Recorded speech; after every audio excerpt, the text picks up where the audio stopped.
Daniel Ibanez, on se rencontre ce vendredi matin devant la gare de Chambéry pour parler du Lyon-Turin. Mais avant, dire un peu dans quel contexte on est quand même. Hein. On est dans un contexte et des circonstances d'élections municipales 2020, dont le deuxième tour sera le 28 juin, voulu par le président de la République et son gouvernement, et qui fait qu'on est dans un truc un peu extravagant. Enfin, en tout cas, nous, on le qualifie d'une campagne presque antidémocratique, parce qu'on n'a pas le droit de se réunir, et sûrement, ça va avoir des conséquences sur l'abstention. Mais enfin, c'est pas le sujet. Quoique, que ce soit vous, opposants au projet Lyon-Turin, ou que ce soit les partisans, on pourrait convenir qu'en tout cas les investissements colossaux sur ce projet sont et seront sûrement pour très longtemps des investissements que la ville de Chambéry, la Cluse de Chambéry, la Combe de Savoie, la Savoie en général n'ont jamais et ne connaîtront jamais. Et dans cette dimension-là, on voudrait vous faire écouter les propos de Thierry Repentin et d'Aurélie Lemeur, qui sont les représentants de la liste Demain Chambéry, justement il y a un mois, quand on les questionne sur la thématique du Lyon-Turin dans la campagne municipale de Chambéry. Alors on vous invite à l'écouter. Par exemple, la LGV qui passerait par Chambéry, est-ce que vous la défendrez? Ce sujet n'est pas un sujet de politique municipale, comme vous le savez. C'est un dossier qui est porté par les deux États et l'Union européenne, sur lesquels il n'y a pas d'appel financier à la ville de Chambéry. Donc ce sont les deux États qui choisiront de respecter ou non la déclaration d'utilité publique qui fait que la LGV passe dans Chambéry. Mais ça n'a vraiment pas été un débat. Je ne suis même pas sûr que dans le document que nous sommes en train de préparer, parfois en fait on a ajusté des ambitions parfois dans le temps. Exemple. Ou je sais pas, par exemple nous sommes pour une 100% d'alimentation bio à la fin. Daniel Ibanez, alors on voit que Thierry Repentin, c'est moins qu'on puisse dire, est mal à l'aise et puis surtout il botte en touche. Alors quelle est votre réaction par rapport à ça? Écoutez, c'est pas une nouveauté, voilà, un discours creux. Donc M. Repentin explique que c'est pas un sujet des municipales, mais bizarrement, sur France 3, il a débattu pendant 10 minutes au cours d'un débat sur le premier tour avec Michel Dantin sur le Lyon-Turin, pendant 10 minutes, ce qui est énorme.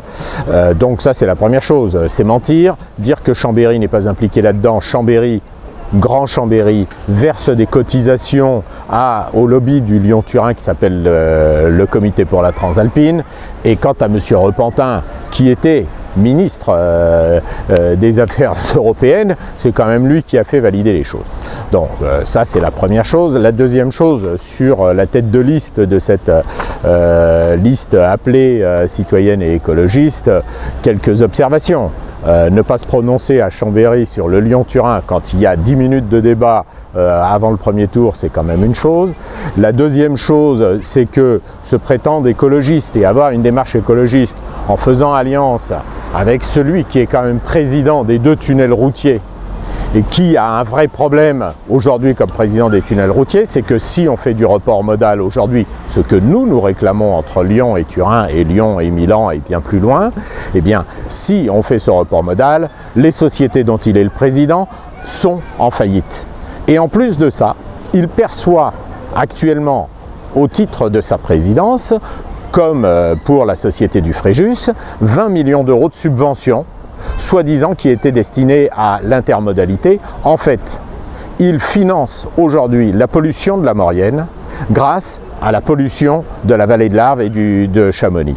Pourquoi? Parce que tous les ans, le tunnel du Mont-Blanc, dont il est le président, verse 20 millions d'euros de ses dividendes pour financer les pertes du tunnel du Fréjus. C'est un scandale démocratique, mais c'est un scandale écologique.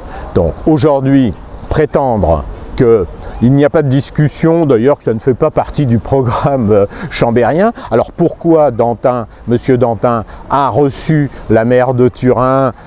Pourquoi est-ce que M. Repentin ne fait que de parler de ça avec M. Dantin, etc. Il faut arrêter de prendre les gens pour des imbéciles.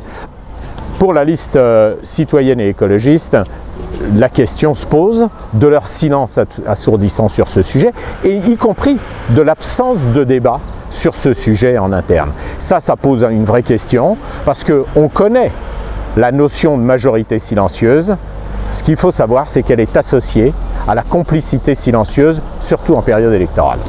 Pour rentrer dans le vif du sujet, un peu de présentation, Daniel Ibanez. Alors, on vous connaît, vous êtes membre de ce collectif qui est nombreux et divers, avec différentes associations qui militent contre le Lyon-Turin, mais particulièrement, vous avez amené, vous, une rigueur et une construction argumentaire très sérieuse qui vous a permis d'être auditionné par plusieurs commissions, que ce soit la Commission européenne ou la Commission parlementaire, et d'avoir fourni, on peut dire, avec tout ce groupe des anti-Lyon-Turin, un véritable collectif de citoyens experts et contradictoires par rapport à ce projet. Mais vous êtes aussi, on le sait peu, à l'origine avec une association du Salon des lanceurs d'alerte, qui a lieu maintenant depuis plusieurs années et qui réunit des lanceurs d'alerte dans tous les domaines de la société, qui est un moment assez exceptionnel de visibilité justement par rapport à des aberrations ou des scandales.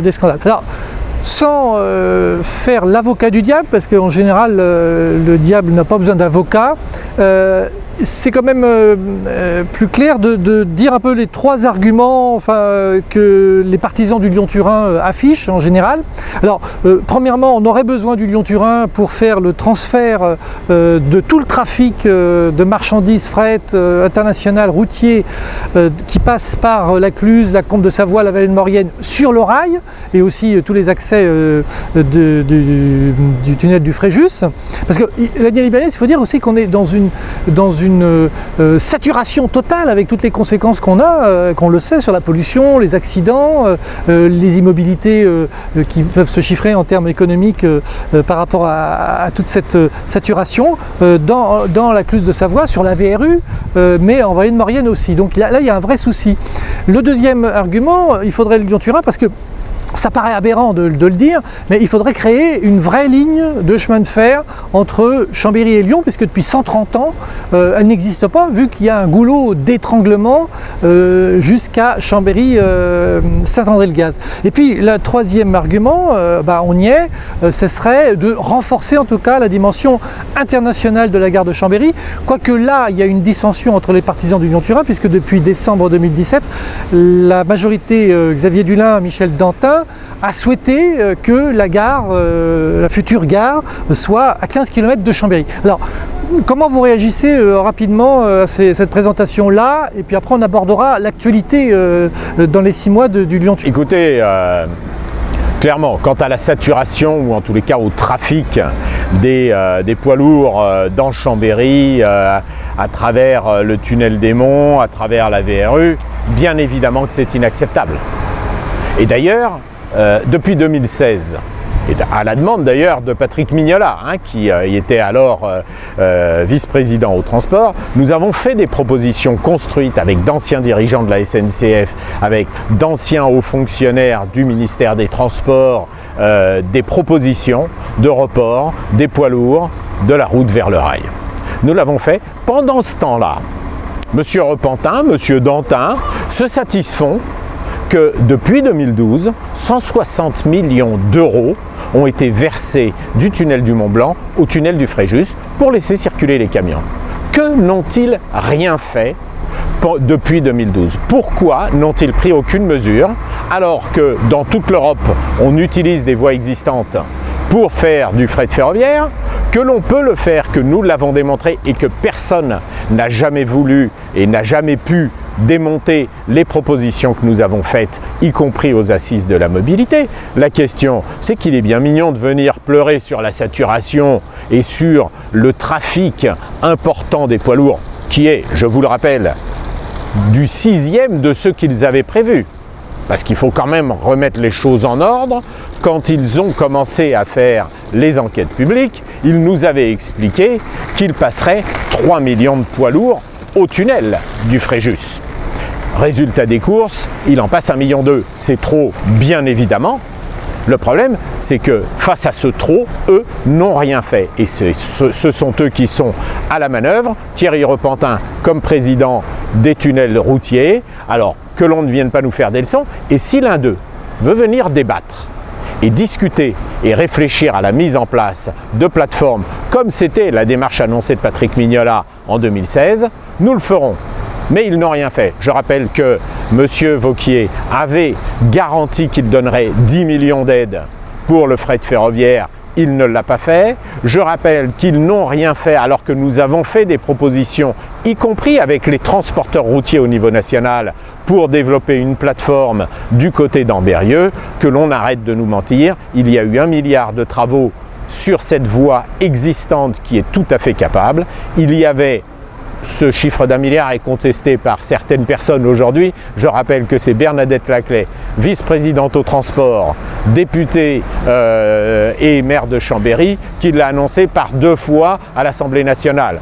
Donc, vu ces relations et comme elle l'a fait devant M. Hubert Duménil, président de Lyon-Turin Ferroviaire et ex-président de Réseau Ferry de France, on peut supposer que si personne ne l'a corrigé, c'est que c'était vrai. Il y avait sur cette voie 150 trains qui circulaient avant de faire tous les travaux, avant l'informatique, avant tout ce que l'on veut, tout ça est documenté. Il n'y en a plus que 20 par jour, il y en avait 150. Faisons circuler les trains de fret, c'est tout à fait possible. Et là, nous sortons 75% du trafic routier. Je me demande pourquoi les écologistes citoyens ne lancent même pas une consultation des citoyens qui ont pu faire des avances là-dessus. Alors, on en vient aux 6 derniers mois, puisqu'il s'est passé des choses à l'Europe, des députés se sont mobilisés. Comment vous voyez, vous, ces 6 derniers mois, alors qu'on sait que le chantier continue, hein? Alors, le chantier continue petitement. Petitement, il y a effectivement des grues, mais on ne creuse plus. On ne creuse plus, et d'ailleurs, on ne pourra rien creuser avant 2022. Alors pourquoi? Pour une raison très simple, c'est qu'il faut passer les appels d'offres, que la société NFM Technologies qui avait été retenue pour construire le premier tunnelier est en liquidation judiciaire. Enfin, c'était d'ailleurs pas une société française, hein, c'était une société 100% chinoise, et donc on avait choisi une société chinoise. Et les Chinois ont pris la technologie, ils ont liquidé la société est en liquidation judiciaire. Donc aujourd'hui, si vous voulez, il y a un gros problème pour lancer ce chantier, enfin il y a plusieurs gros problèmes, d'un point de vue tout à fait matériel et non idéologique. Le premier, c'est qu'il n'y a plus d'argent. Et qu'on peut nous expliquer tout ce que l'on veut, mais il est impossible de construire ce tunnel dans les 8 ans pour arriver à le mettre en service en 2030, pour une raison très simple, c'est qu'il n'y a pas l'argent. Parce que personne ne sait sortir aujourd'hui entre la France, l'Italie et l'Europe 10 milliards d'euros, 12 milliards d'euros, même si c'était que 8 milliards d'euros, il n'y a personne qui sait les sortir aujourd'hui, et donc il ne faut pas nous dire qu'il est facile de le financer.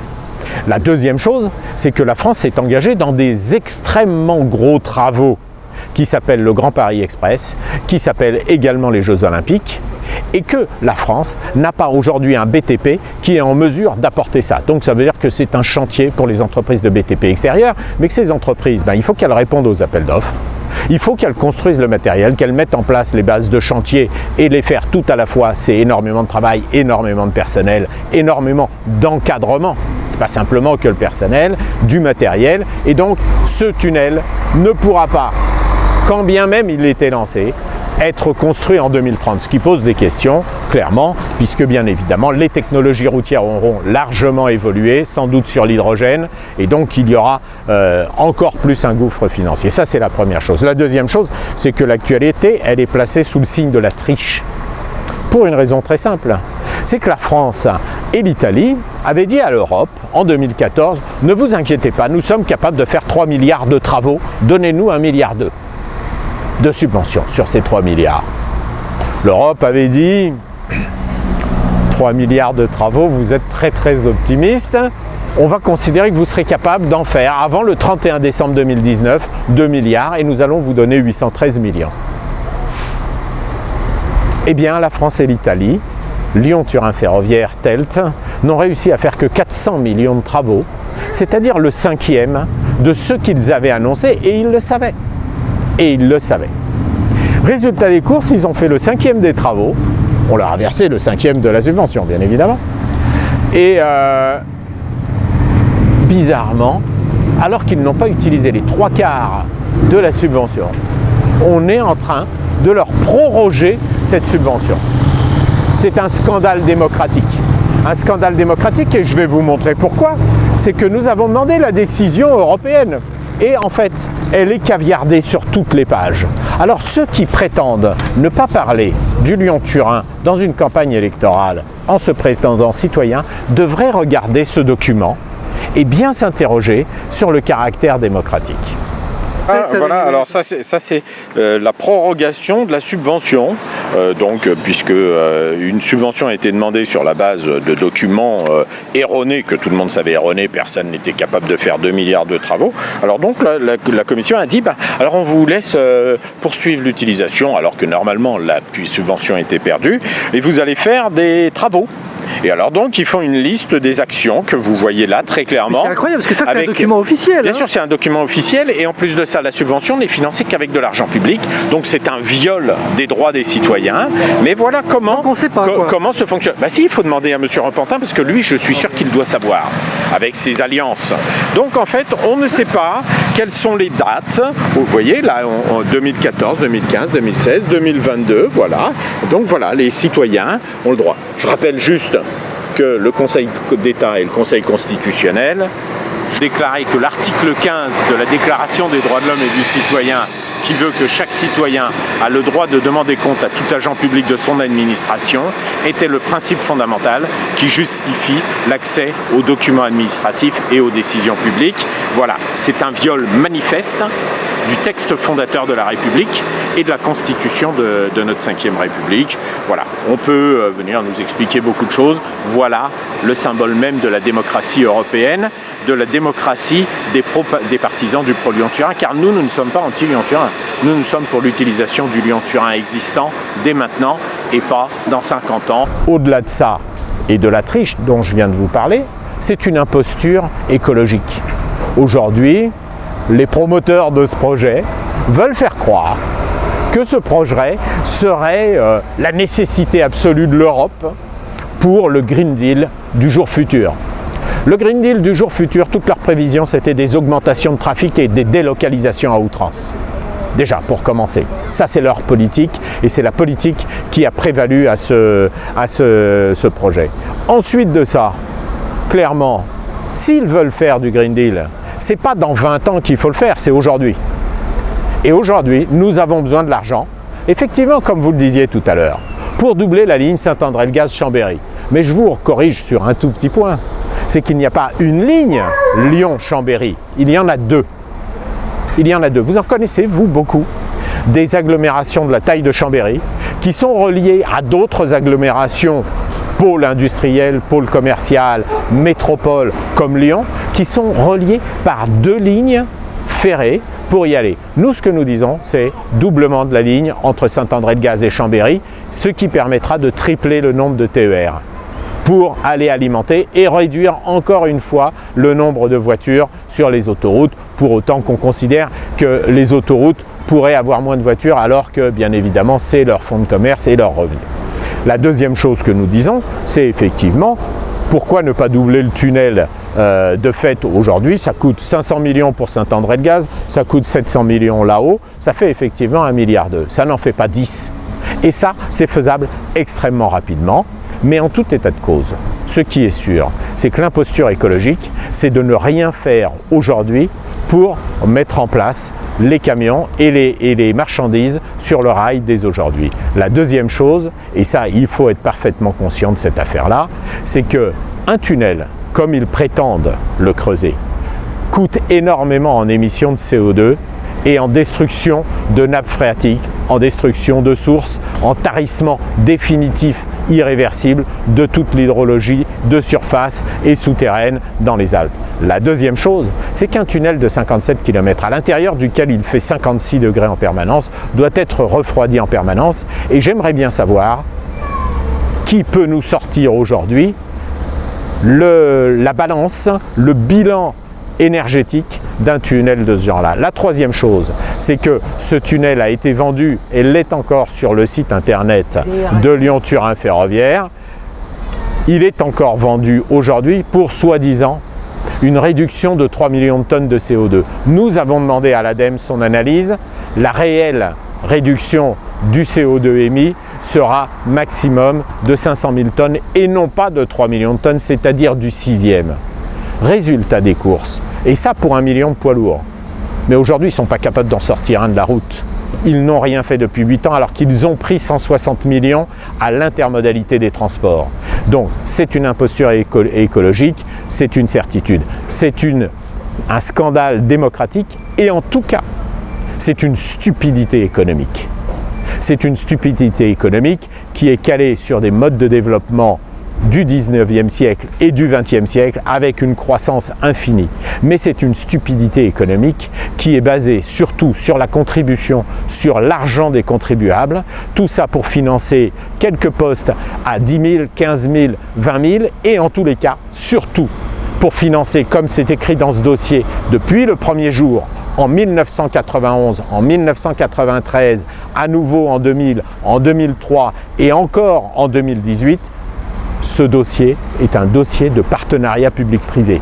Que l'on vienne m'expliquer chez les pseudo-socialistes, que l'on vienne m'expliquer chez les écologistes et chez les citoyens, que l'on est aujourd'hui en France, en 2020, encore pour soutenir un modèle économique qui est fondé sur une subvention de 90% de l'État, tout ça pour donner l'exploitation. Dans le cadre d'un partenariat public-privé, c'est une stupidité économique de se taire sur ce projet. Merci Daniel Ebaniez. Merci.